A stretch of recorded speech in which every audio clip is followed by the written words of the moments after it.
Assalamualaikum warahmatullahi wabarakatuh. Selamat malam semuanya teman-teman. Selamat datang kembali di channel kesayangan kita, channel Ilo Ekstrim. Dan dimanapun teman-teman berada, semoga teman-teman selalu dalam keadaan sehat tanpa kekurangan satu apapun. Amin amin ya robbal alamin. Pada kesempatan yang baik ini kita akan membawakan satu kisah dari Mas Untung Prasetyo. Oh, kisahnya keren banget teman-teman. Tapi sebelum kita masuk ke dalam kisahnya, buat teman-teman yang mungkin belum subscribe ya, yuk diklik aja tombol subscribe-nya. Jangan lupa lonceng notifikasinya dinyalakan agar teman-teman selalu mendapatkan notifikasi dari konten-konten yang akan kami upload di setiap harinya. Untuk channel Ilo Ekstrim ini kami upload setiap harinya teman-teman ya, setiap jam 7 malam waktu Indonesia bagian Barat. Dan kami juga ingin mengucapkan terima kasih kepada seluruh teman-teman yang sudah selalu setia mendukung kami, yang sudah selalu hadir di setiap harinya. Karena kehadiran teman-teman lah kami selalu bersemangat berkarya di setiap harinya. Ya, nggak pakai berlama-lama lagi deh ya. Nggak pakai berbahasa-basi lagi, langsung saja kita masuk ke dalam kisahnya mode horor. Keluarga pemilik Ajian Sebeh Gete Ono.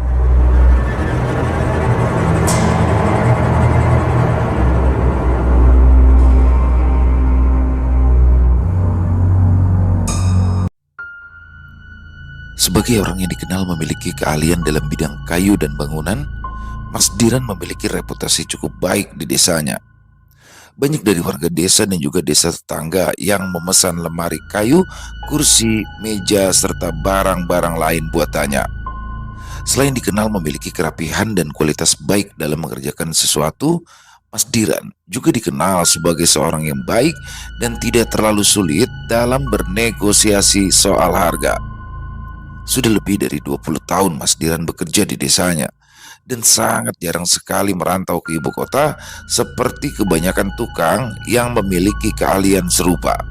Mas Diran memilih membangun usahanya di desa karena memang sudah banyak orang yang menunggu pesanan mereka untuk dikerjakan oleh Mas Diran.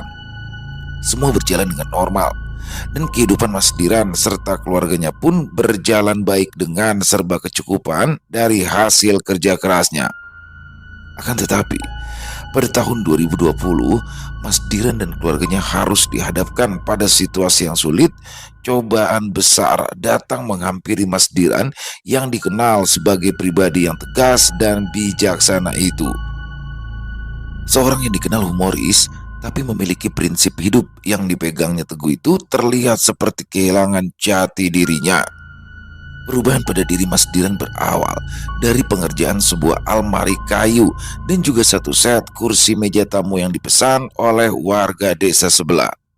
Tidak seperti pekerjaan-pekerjaan lainnya yang pernah dikerjakan oleh Mas Diran, saat itu ia mendapatkan pesanan satu buah almari berukuran besar dan juga satu set kursi dan meja tamu dengan bahan baku yang telah disediakan oleh pemesannya yang bernama Pak Wage. Akan tetapi, dari sinilah awal semua malapetaka itu menimpa keluarga Mas Diran. Mas Diran yang biasanya mengerjakan pesanan almari dan barang lainnya di rumahnya sendiri, kini harus bekerja di rumah Pak Wage yang jaraknya sekitar 3 km dari rumah Mas Diran. Hal itu sengaja dilakukannya karena setelah ia menghitung-hitung biaya pengangkutan dan lain sebagainya sangatlah besar dan akan membebani Pak Wage tentunya. Sebagai seorang yang hidup dalam kesederhanaan di desa, Mas Diran sangat mengerti apa yang dibutuhkan oleh Pak Wage kala itu. Seorang lelaki parubaya yang hidup bersama anak perempuannya serta 2 cucunya yang masih kecil-kecil itu tentu ingin memiliki barang yang bagus dan juga berkualitas, namun dengan harga yang tidak terlalu mahal. Maka dari itu, dia berinisiatif menggunakan 3 batang besar kayu dari pohon nangka yang ada di halaman belakang rumahnya untuk membuat almari dan juga kursi serta beberapa barang lainnya. Mas Diran yang kala itu bekerja dengan seorang sahabatnya yang bernama Mas Mino memulai pekerjaannya dengan membelah serta memotong batang-batang kayu nangka besar itu dengan gergaji mesin miliknya serta mesin pemotong yang dapat dibawa kemanapun dengan 4 roda layaknya mobil yang sedang membawa mesin potong.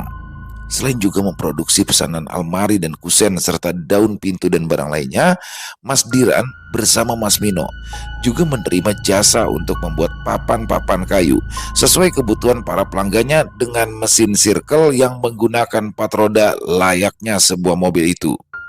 Hari pertama Mas Diran dan Mas Mino bekerja di rumah Pak Wage terlihat biasa saja. Semuanya berjalan dengan baik tanpa ada satupun kendala apapun, akan tetapi permasalahan baru muncul di hari selanjutnya.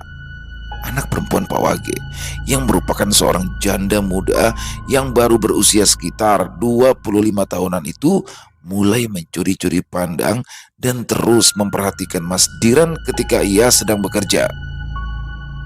Hingga pada suatu kesempatan, Ratmi yang merupakan anak satu-satunya dari Pak Wage itu mengantarkan langsung kopi dan hidangan ringan untuk disajikan di tempat Mas Diran dan Mas Mino bekerja di halaman depan rumahnya yang sangat luas itu. Dan pada hari itulah kejadian aneh pun mulai dialami oleh Mas Diran setelah ia meminum teh manis hangat yang disajikan oleh Ratmi. Kondisi tubuh Mas Diran yang sedari pagi tampak sehat dan penuh semangat itu tiba-tiba saja terlihat lesu dan tidak bersemangat lagi untuk bekerja. Pikirannya pun mulai terganggu dan dia juga merasa ada sesuatu yang terus membayanginya di sekitar tempatnya berada. Mas Diran mencoba bertanya pada Mas Mino, apakah dia merasakan hal yang sama juga?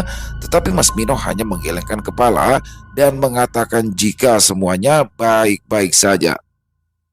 Karena Mas Diran merasa ada yang aneh dan mulai curiga bahwa ada sesuatu yang tidak beres di sekitar tempatnya bekerja itu, akhirnya dia memilih untuk menghentikan pekerjaannya dan memilih untuk pulang ke rumah. Walau kala itu hari masih siang, dengan berpamitan kepada Pak Wage terlebih dulu, Mas Diran dan Mas Mino langsung pulang setelah membereskan peralatan dan juga kayu yang sedang mereka kerjakan tadi. Di malam harinya, Mas Diran yang merasa sangat lelah dan merasa jika tubuhnya terus merinding, memutuskan untuk beristirahat lebih awal. Ketika hendak tidur, ia mendengar suara langkah kaki di luar rumahnya yang tepatnya berada di sisi luar bagian kamarnya. Mas Diran pun terus memperhatikan dengan seksama suara langkah kaki tersebut. Tapi hingga istrinya masuk ke dalam kamar, suara itu tidak lagi terdengar. Mas Diran pun mencoba untuk mengabaikan dan berpikir mungkin hanya angin atau perasaan lelahnya saja yang membuatnya berhalusinasi. Malam berlalu dengan suasana yang tenang, namun perasaan tidak nyaman itu terus mengganggu pikiran Mas Diran. Ia tahu bahwa ada sesuatu yang tidak biasa, tetapi ia tidak bisa menjelaskan apa itu. Di dalam hati kecilnya, Mas Diran merasa bahwa akan ada kejadian yang lebih besar dan lebih menakutkan di kemudian hari. Keesokan harinya, Mas Diran berangkat ke rumah Pak Wage dengan perasaan yang masih sama. Rasa cemas dan rasa khawatir masih terus menghantuinya hingga ia sampai di rumah Pak Wage. Hari itu berjalan seperti biasa, tetapi Mas Diran seperti mendengar suara bisikan lembut dari seorang wanita.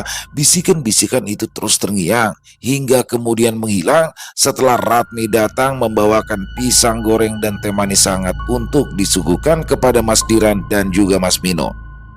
Tidak seperti beberapa hari kemarin, Mas Diran yang tidak pernah memperhatikan Ratmi kala itu terlihat terus memandangi wajah perempuan yang sudah memiliki 2 orang anak itu dan telah ditinggal mati oleh suaminya. Dan sejak 2 tahun lalu, perempuan yang terbilang masih sangat muda itu hidup dengan status menjanda. Pandangan mata dari Mas Diran pun dibalas senyuman manis dari Ratmi yang seolah menggoda Mas Diran untuk dapat bersikap lebih akrab lagi. Tapi hari itu, Mas Diran masih dapat menahan diri untuk tidak menanggapi apa yang telah dilakukan oleh Ratmi. Selain itu, Mas Diran juga merasa heran dengan suara-suara bisikan yang tiba-tiba menghilang dari pendengarannya. Selain itu, Mas Diran juga merasa heran dengan suara-suara bisikan yang tiba-tiba menghilang dari pendengarannya. Selain itu, Mas Diran juga merasa heran dengan suara-suara bisikan yang tiba-tiba menghilang dari pendengarannya ketika Ratmi datang. Hari itu, Mas Diran mencoba fokus pada pekerjaannya, tetapi perasaan aneh terus menghantuinya. Ia merasa ada mata yang terus saja mengawasinya. Karena merasa sangat penasaran, Mas Diran pun mulai mengedarkan pandangannya ke sekitar tempatnya bekerja, dan ketika ia menoleh, Mas Diran melihat bayangan Ratmi menghilang di balik jendela. Pada malam harinya, Mas Diran yang sudah merasa lelah memutuskan untuk tidur lebih awal. Namun sebelum ia sempat tertidur, lagi-lagi ia mendengar suara langkah kaki di luar kamarnya. Langkah itu terasa lebih dekat dan lebih berat hingga membuat bulu kuduknya meremang. Ketika ia berusaha mendengarkan lebih seksama, langkah itu tiba-tiba berhenti. Mas Diran mencoba mengabaikan perasaan cemasnya dan memejamkan mata. Ketika ia hampir tertidur, ia merasakan kehadiran seseorang di dalam kamarnya. Ia membuka mata dan melihat bayangan seorang wanita berdiri di ujung kamar menatapnya dengan tatapan kosong. Wanita itu mirip dengan Ratmi, tapi wajahnya terlihat sangat pucat dengan tatapan mata yang sangat menakutkan. Melihat sosok yang sangat mengerikan itu, Mas Diran pun merasa ketakutan, akan tetapi ia tidak bisa bergerak ataupun berbicara. Dengan tubuh yang terbaring lemas, Mas Diran melihat dengan jelas sosok wanita yang mirip sekali dengan Ratmi itu terus mendekat ke arahnya. Selain itu, Mas Diran juga merasakan hawa dingin yang terasa menusuk hingga ke dalam tulangnya. Sosok perempuan itu terus saja mendekat ke arah Mas Diran. Ingin sekali rasanya Mas Diran memejamkan kedua matanya agar ia tidak dapat melihat lagi sosok berwajah pucat dengan gaun putih bersih itu. Dia pun berharap dapat pingsan saja agar sosok itu benar-benar pergi dari hadapannya. Tapi entah apa yang terjadi, tiba-tiba saja sosok perempuan yang terlihat mengerikan itu menghilang. Dan Mas Diran terbangun dengan keringat dingin membasahi tubuhnya. Ia mencoba menenangkan diri, menarik nafas dalam-dalam, dan mengingatkan dirinya bahwa semua itu mungkin hanyalah mimpi buruk saja. Setelah beberapa saat, Mas Diran yang sudah kembali tenang mencoba untuk merenung.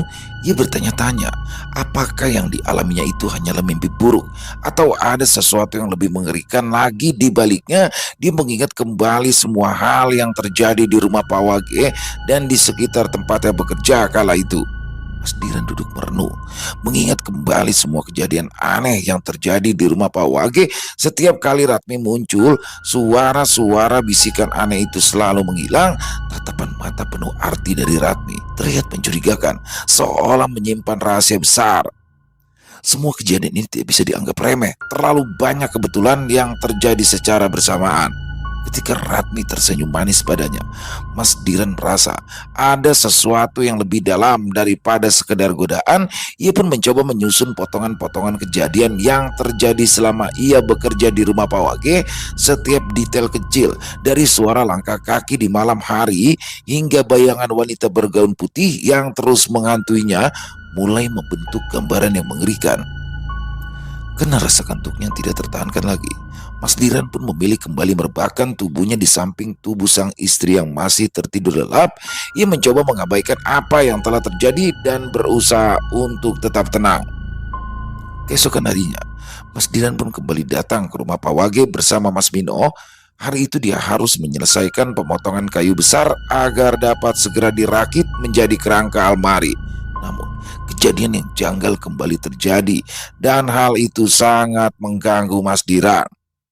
Saat Mas Diran dan Mas Mino sedang sibuk bekerja di halaman, tiba-tiba saja suasana berubah menjadi sunyi senyap. Angin yang sebelumnya berhembus sepoi-sepoi mendadak berhenti dan suara burung yang biasanya meramaikan pagi hari menghilang. Mas Diran merasa ada yang tidak beres yang sedang terjadi di sekitarnya. Ia merasakan hawa dingin yang membuat bulu kuduknya seketika meremang. Bersama dengan itu, tiba-tiba saja gergaji mesin yang digunakannya untuk bekerja berhenti dengan sendirinya. Mas Diran pun mencoba menghidupkan kembali, tetapi mesin itu tak kunjung menyala kembali. Mas Diran dan Mas Mino merasa sangat kesal karena pekerjaannya terganggu. Mereka pun mulai memeriksa mesin tersebut, tetapi tidak ditemukan masalah apapun di sana. Karena tidak juga dapat menemukan kendala pada mesin gergajinya, Mas Diran pun mengajak Mas Mino untuk menurunkan gelondongan besar kayu yang hampir putus di atas mesin gergaji potongnya itu. Dan setelah batang besar kayu itu patah di bagian yang sudah terpotong, Mas Diran melihat kilauan cahaya dari batang kayu tersebut. Kilauan cahaya itu menarik perhatian Mas Diran. Dengan rasa penasaran, ia pun mendekatkan dirinya ke arah kilauan cahaya tersebut dan memeriksanya lebih lanjut lagi. Di dalam batang kayu yang terbelah itu, ia menemukan ada sebuah benda kecil yang tampak seperti jimat kuno. Benda itu terbuat dari logam yang sudah usang, namun masih memancarkan kilauan cahaya yang sangat misterius. Hawa dingin yang kembali terasa ketika ia mengambil jimat itu membuat bulu kuduk Mas Diran kembali meremang. Saat ia memegangnya, bisikan lembut kembali terdengar di telinganya. Bisikan itu lebih jelas daripada sebelumnya, seolah-olah ada seseorang yang berusaha berbicara langsung kepadanya. Mas Mino yang melihat perubahan raut wajah dari Mas Diran mulai mendekatinya dan bertanya apakah ada sesuatu yang salah saat itu. Mas Diran yang masih terkejut dengan penemuan itu hanya menggelengkan kepalanya dengan pelan. Ia memutuskan untuk menyimpan jimat itu dan melanjutkan pekerjaannya. Meskipun pikirannya terganggu oleh misteri yang semakin mendalam. Tidak lama setelah itu, Ratmi datang dengan membawakan minuman hangat serta makanan ringan seperti biasanya. Sosok perempuan muda yang memang cantik itu terlihat terus menebar senyum kepada Mas Diran hingga membuat Mas Diran salah tingkah dibuatnya. Sungguh aneh tapi nyata. Semua kejadian janggal yang beberapa hari kemarin dialami Mas Diran seolah dilupakannya begitu saja. Rasa cemas dan khawatirnya dan perasaan takutnya seketika menghilang ketika Ratmi menyapanya dan terus saja melemparkan senyum manis. Senyuman manis Ratmi seolah memiliki kekuatan magis yang membuat Mas Diran merasa tenang dan nyaman, seolah-olah semua kekhawatiran yang pernah mengganggu pikirannya lenyap begitu saja. Bahkan saat Ratmi melangkah mendekat dan berbicara dengan nada lembut, Mas Diran merasa suasana yang tadinya penuh dengan ketegangan berubah menjadi lebih damai.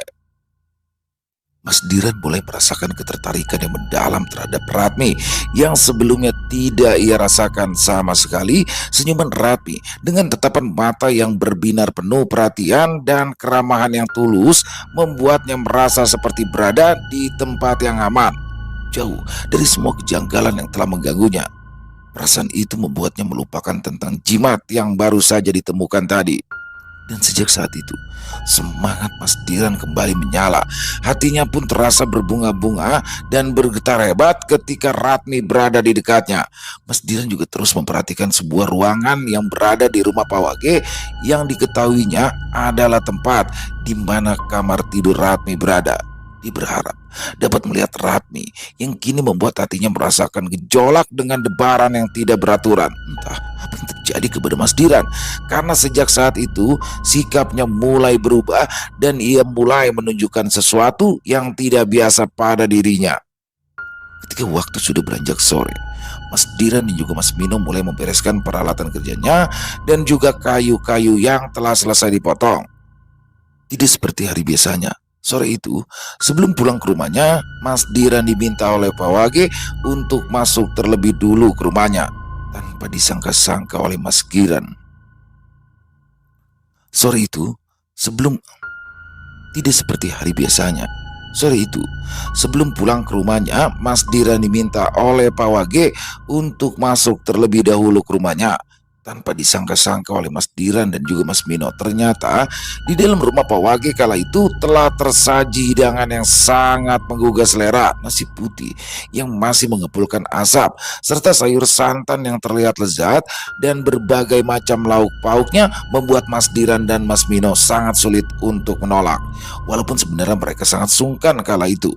Sesamanya di rumah, perubahan pada diri Mas Diran pun mulai terlihat. Sosok ayah dari 3 orang anak itu terlihat acuh tak acuh kepada keluarganya. Jika biasanya mereka akan berkumpul di ruang keluarga sambil menonton televisi, tapi sejak malam itu Mas Diran memilih duduk di teras rumahnya seorang diri dengan tatapan yang terlihat aneh disertai dengan senyuman yang terus mengembang di wajahnya. Menyadari hal itu, istri dari Mas Diran pun mulai merasa khawatir.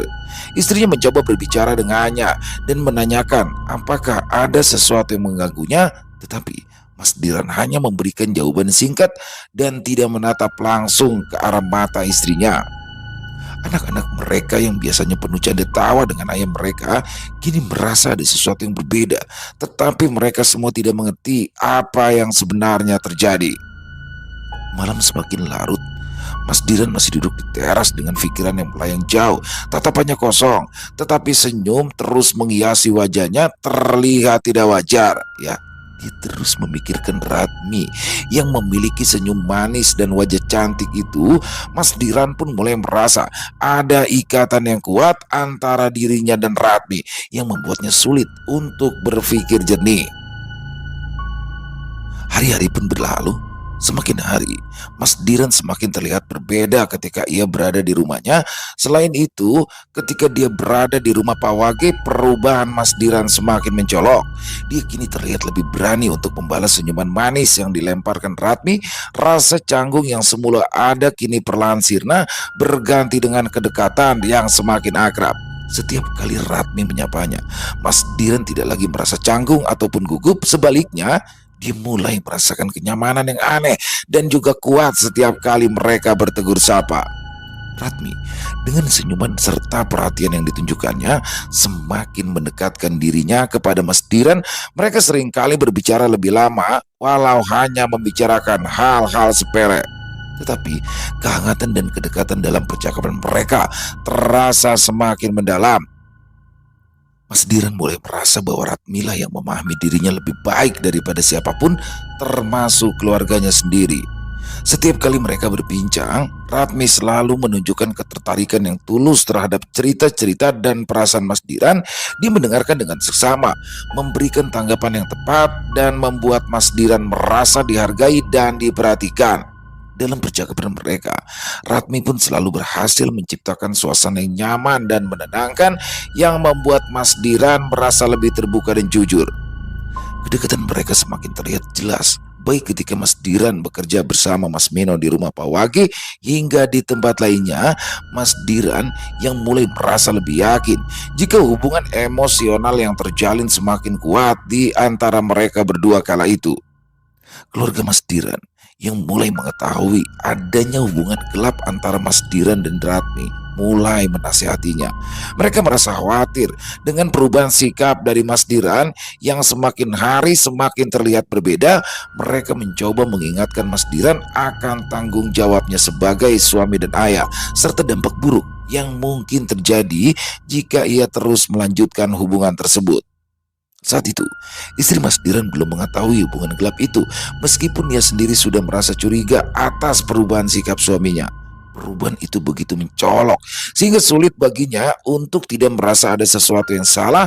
Ia seringkali merasa ditinggalkan dan diabaikan, dan ini semakin membuatnya khawatir serta bingung. Di sisi lain, Mas Diran merasa terombang-ambing antara perasaannya terhadap Ratmi dan tanggung jawabnya terhadap keluarga. Nasihat dari keluarganya mulai mempengaruhi pikirannya.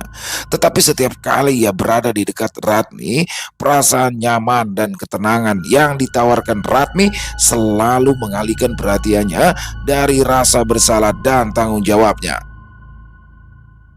Ketika sedang duduk bersama keluarganya membahas permasalahan yang sedang terjadi, Mas Diran merasakan tekanan yang semakin besar. Dia tahu bahwa dia harus membuat keputusan, tetapi setiap kali Mas Diran mencoba menjauh dari Ratmi, seolah ada kekuatan besar yang menariknya kembali.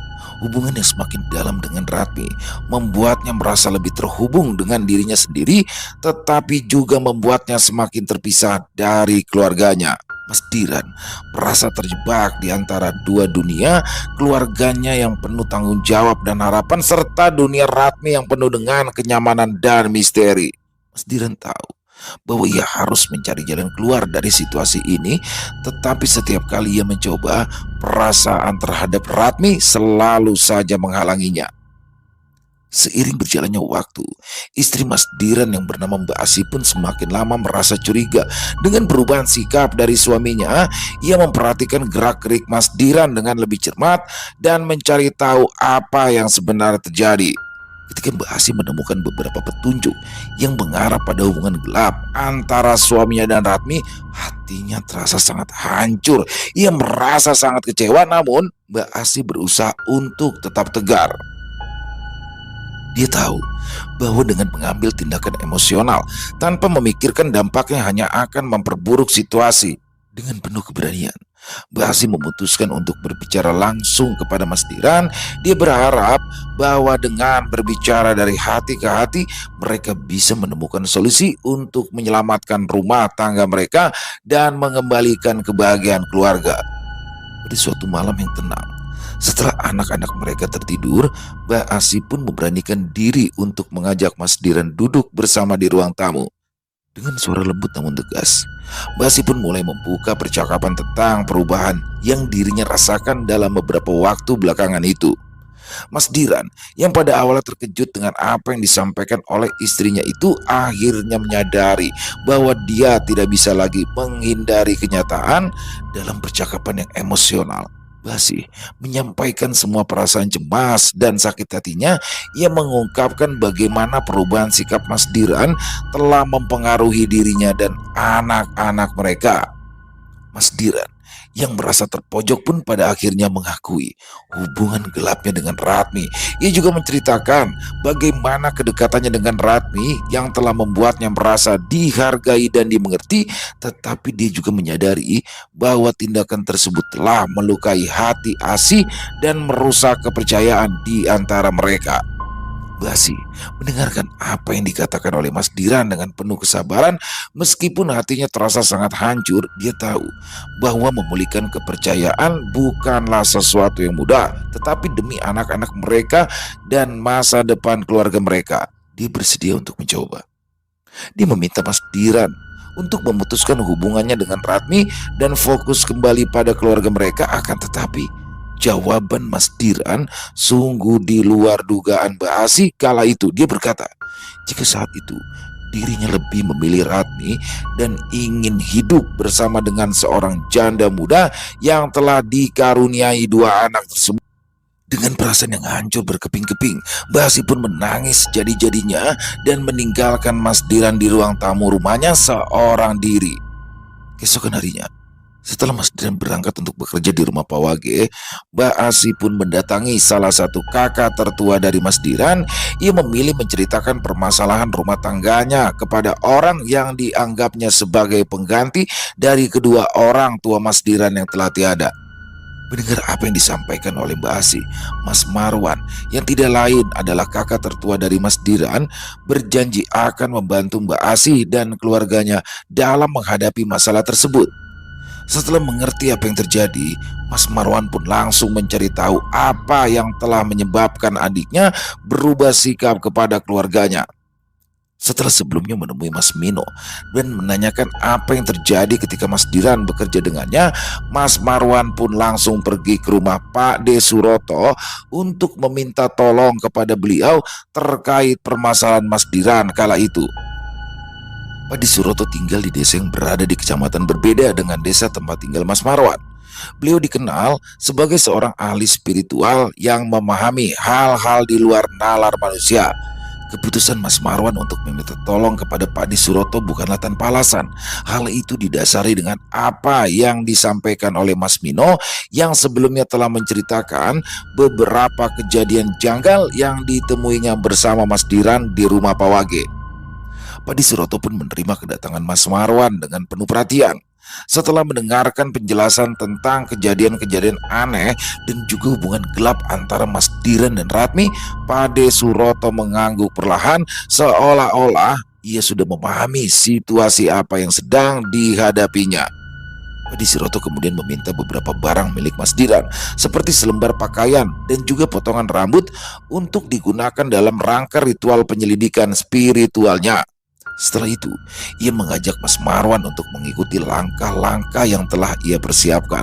Siang itu, Mas Marwan pun bergegas untuk menemui Mbak Asih dan meminta apa yang sebelumnya diminta oleh Pak De Suroto. Ia juga meminta kepada Mbak Asih untuk membuat minuman seperti kopi ataupun teh hangat dengan air yang diberikan oleh Pak De Suroto.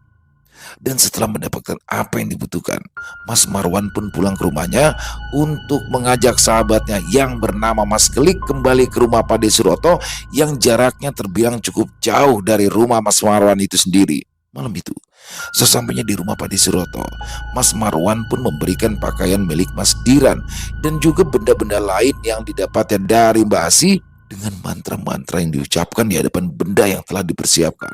Pade Suroto pun memulai ritualnya untuk mencoba mencari tahu apa yang sebenarnya telah terjadi. Setelah beberapa saat, Pade Suroto membuka mata dan berbicara dengan nada serius. Ia menjelaskan bahwa ada kekuatan supranatural yang cukup kuat dan telah mempengaruhi Mas Diran. Pade Suroto juga menyampaikan bahwasanya hubungan gelap antara Mas Diran dan Ratmi bukanlah sesuatu yang tulus, namun itu semua adalah sebuah paksaan yang menggunakan kekuatan dari makhluk yang tak kasat mata.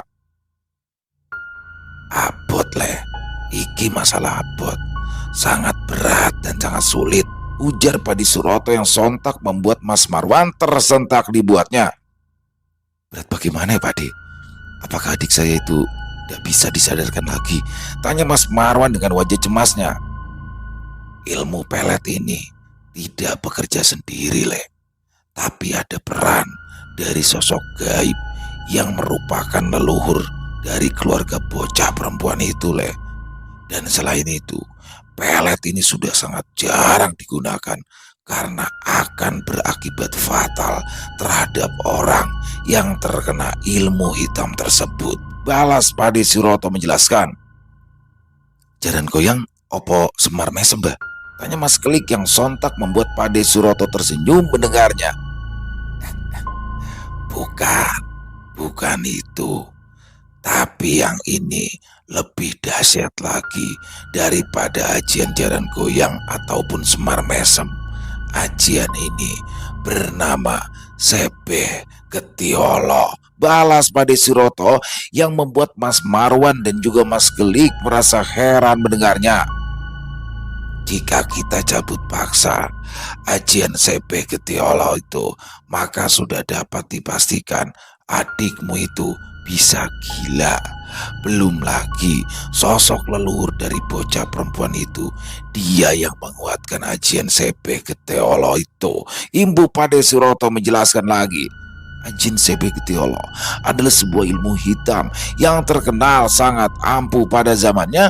Ilmu pelet ini memang dikenal memiliki kekuatan luar biasa untuk mempengaruhi pikiran dan perasaan seseorang serta membuatnya tunduk dan patuh pada kehendak sang pelaku. Namun seiring berjalannya waktu, ilmu ini perlahan ditinggalkan dan dilupakan oleh banyak pelaku spiritual. Hal itu disebabkan oleh proses pembelajarannya yang sangat rumit dan juga membutuhkan waktu yang lama, serta lelakon atau ritual yang cukup banyak dan juga menguras tenaga.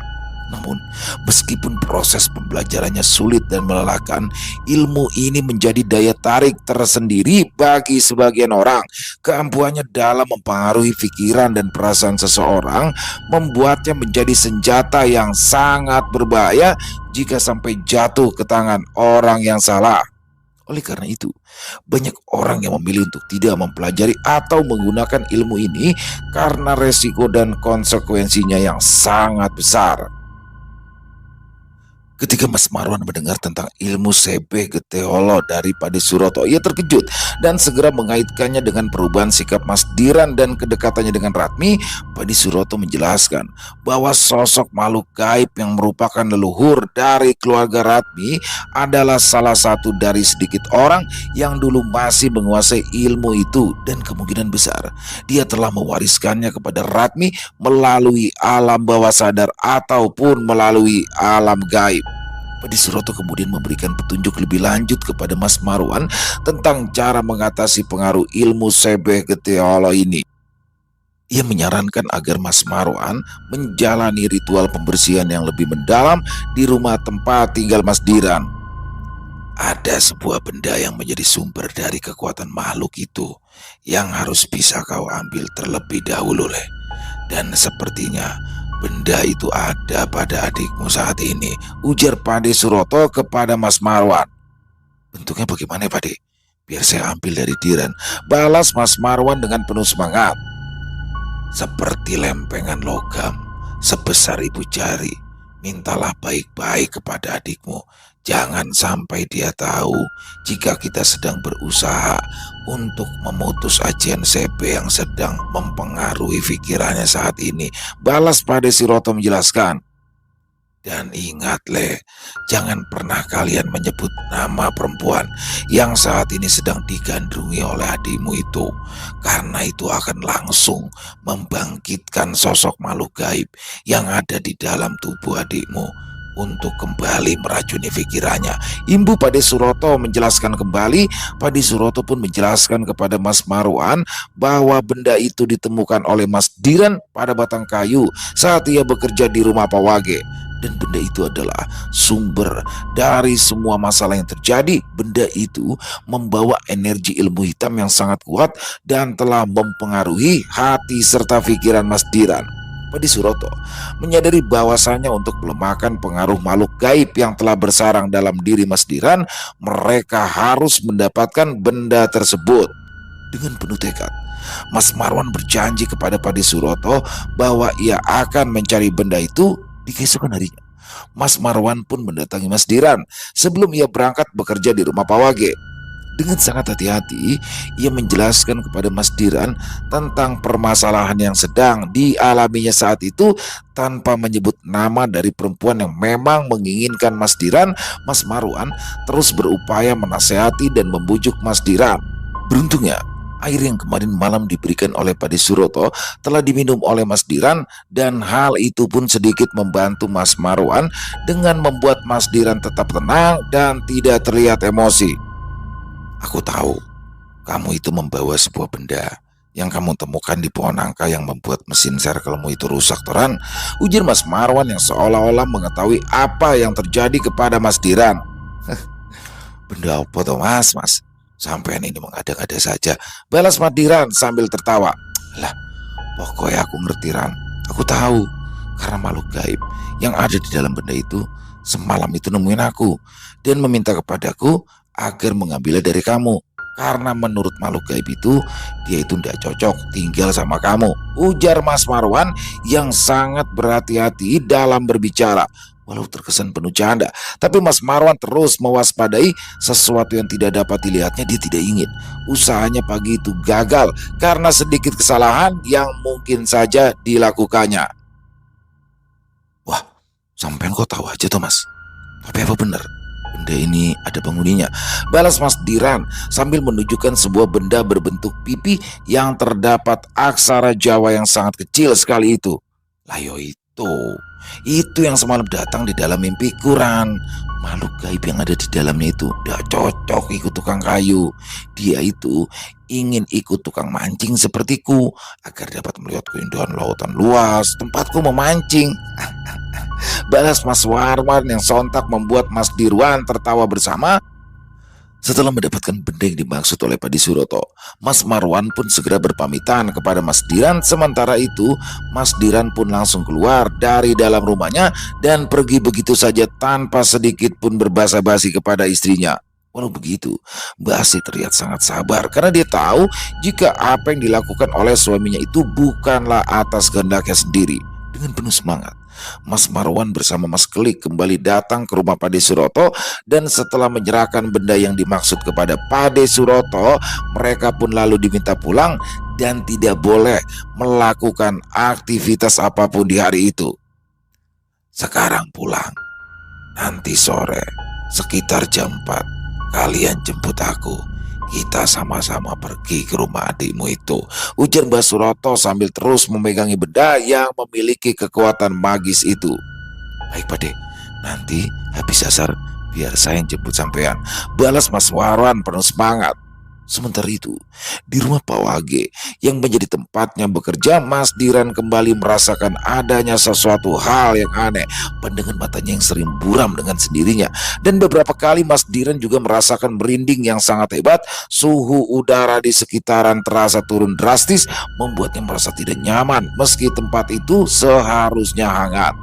Bersamaan dengan itu, Mas Diran juga mulai mendengar suara tangis seorang perempuan yang membuatnya merasa ketakutan. Tangisan itu terdengar sayup-sayup seolah berasal dari sudut-sudut tersembunyi di rumah milik Pak Wage. Tangisan yang terdengar penuh kesedihan dan rasa putus asa itu seolah-olah memberitahu Mas Diran jika ada jiwa yang sedang tersiksa dan sedang mencari pertolongan. Tidak lama kemudian, Mas Diran melihat Ratmi berdiri di pintu samping rumahnya sambil terus menatap tajam ke arahnya. Senyuman manis yang biasanya terpancar dari wajah cantik Ratmi hari itu tidak lagi terlihat oleh Mas Diran, dan Mas Diran juga tidak lagi merasakan getaran-getaran aneh dalam hatinya ketika tatapan matanya bertemu dengan tatapan mata Ratmi. Tatapan Ratmi yang tajam dan tanpa senyum itu membuat Mas Diran merasa tidak nyaman. Perasaan yang dulu membangkitkan kekaguman dan rasa penasaran kini tergantikan oleh kekhawatiran dan ketidakpastian. Mas Diran merasa seolah ada sesuatu yang berubah secara mendalam dalam hubungan mereka. Ratmi terus menatap Mas Diran tanpa bergerak seolah menunggu sesuatu. Mas Diran mencoba untuk menyapa ataupun bertanya, tetapi tidak ada kata-kata yang bisa keluar dari mulutnya. Suasana di antara mereka menjadi kaku dan terasa canggung. Di tengah ketegangan tersebut, Mas Diran merasa bahwa ada sesuatu yang lebih besar dan lebih gelap yang mungkin sedang terjadi. Ia mulai mengingat kembali semua kejadian-kejadian aneh yang terjadi semenjak dia bekerja di rumah Pak Wage, dan kedatangan Ratmi yang terasa selalu menenangkan hatinya. Akan tetapi, ketika Mas Diran memutuskan untuk menghampiri Ratmi dan ingin menanyakan sesuatu, perempuan muda yang sudah menjadi janda itu masuk ke dalam rumahnya dan menutup pintu rumah dengan sangat kencang. Setelah itu, terdengar suara tangisan pilu yang membuat Mas Diran terlihat diam terpaku. Mas Mino yang sedikit banyak telah mengetahui tentang apa yang menimpa Mas Diran pun langsung menghampirinya dan menarik tangannya. Mas Mino langsung mengajak Mas Diran membereskan peralatan kerjanya karena ia juga sudah merasakan adanya hal janggal yang akan menimpa keduanya. Setelah selesai membereskan peralatan kerjanya, Mas Diran pun hendak berpamitan kepada Pak Wage. Tapi baru saja Mas Diran ingin menghampiri Pak Wage yang ada di dalam rumahnya, lelaki parubaya itu keluar dari dalam rumah dengan tatapan mata tajam dan wajah yang dipenuhi amarah. "Kamu harus bertanggung jawab, Ran. Kamu harus menikahi anak saya," ucap Pak Wage sambil terus menatap tajam ke arah Mas Diran. Selain merasa ketakutan dan tidak ingin terjadi masalah, Mas Diran pun hanya membalas apa yang diucapkan Pak Wage dengan menggelengkan kepalanya lalu pergi meninggalkan Pak Wage di depan rumahnya. Sesampainya Mas Diran di rumah, Mas Diran langsung mencari istrinya yang saat itu sedang berada di dalam kamarnya karena sedang dirundung kesedihan. Tanpa merasa bersalah sedikit pun, Mas Diran pun langsung memanggil istrinya seperti biasanya dan langsung menceritakan ketakutan yang saat itu dialaminya. Basi yang merasa terkejut dengan kembali Mas Diran seperti yang ia kenal sebelumnya langsung memeluk erat tubuh suaminya sambil menangis. Mas Diran yang dibuat kebingungan pun merasa ada sesuatu yang janggal yang memang sudah menimpa dirinya. Tidak lama kemudian, Mas Marwan dan Pade Suroto pun datang bersama Mas Kelik dan Mas Mino yang kebetulan bertemu di jalanan ketika hendak pulang dari rumah Pak Wage tadi. "Kamu sangat beruntung, Le. Kamu akhirnya dapat lepas dari jerat Sepeh Getiolo itu," ujar Pade Suroto setelah keadaan tenang. "Saya ini memang merasa ada yang aneh loh, Pade. Tapi saya itu tidak tahu apa yang aneh dalam diri saya," balas Mas Diran menjelaskan sesuatu yang sangat membingungkan dirinya kala itu. "Saya ingat, saya itu beberapa kali didatangi oleh sosok perempuan dengan wajah yang sangat pucat. Dan perempuan itu tiba-tiba menghilang tepat di depan wajah saya. Nah, setelah itu saya menemukan sebuah jimat yang sudah saya berikan kepada Mas Marwan, Pade," imbuh Mas Diran menjelaskan. "Kamu itu sudah terkena ilmu hitam yang bernama Ajian Sepeh Getiolo itu, Le. Beruntung Gusti Yang Maha Agung masih memberikanmu pertolongannya dan juga perlindungannya sehingga awakmu dapat terbebas dari jerat pelet ampuh yang sangat sulit sekali untuk dimusnahkan. Balas Pade Suroto menjelaskan. Baru tahu Pade ya, kalau ada ilmu pelet dengan nama Getiolo, ucap Mas Diran sambil menatap Mbak Asi dan Mas Marwan serta Mas Mino bergantian. Ilmu hitam itu sangat berbahaya, Le. Karena awakmu sudah meminum atau bahkan memakan darah kotor dari perempuan yang sangat menginginkanmu itu. Balas Pade Suroto menjelaskan kembali. Selain itu, benda keramat yang kau temukan di batang pohon besar itu memang sengaja ditaruh di sana agar kau bisa mengambilnya dan menyimpannya, sehingga Sepe Getiolo dapat bekerja dengan lebih hebat lagi. Imbu Pade Suroto lagi. Setelah mengetahui apa yang terjadi, Mas Diran pun meminta bantuan kepada Mas Marwan dan Mas Kelik serta Mas Mino untuk mengambil peralatan kerjanya di rumah Pawage. Mas Diran enggan untuk melanjutkan pekerjaannya di rumah itu dan memilih melanjutkan pekerjaannya di rumahnya sendiri.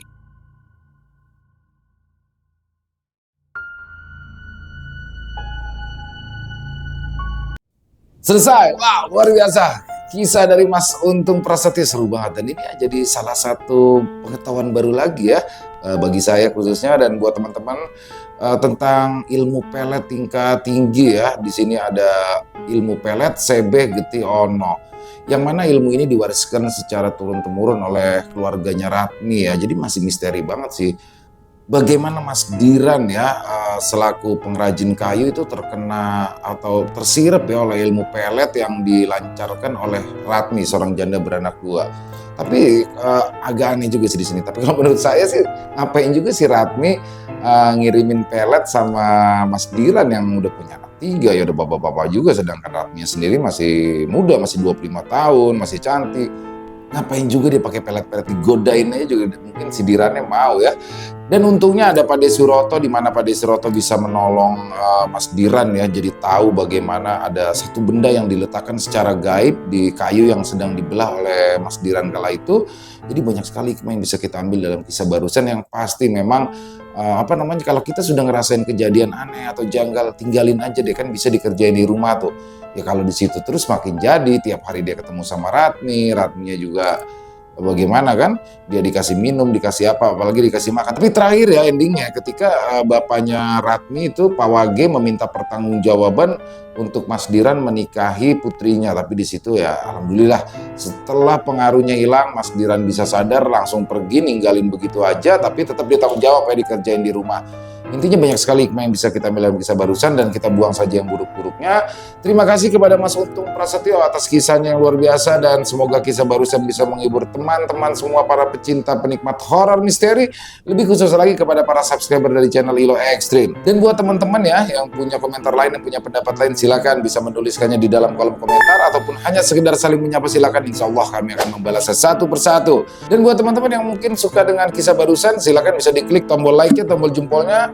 Dan buat teman-teman yang belum subscribe, yuk diklik tombol subscribe, jangan lupa lonceng notifikasinya dinyalakan agar teman-teman selalu mendapatkan notifikasi dari konten-konten yang akan kami upload selanjutnya. Oh iya, buat teman-teman mungkin yang punya kisah horor misteri ya, yang apabila mungkin berkenan dibawakan di channel kami, silakan bisa mengirimkan ke nomor telepon yang ada di sini, dan bebas ya, dalam bentuk tulisan boleh, dalam bentuk rekaman suara boleh, senyamannya teman-teman aja.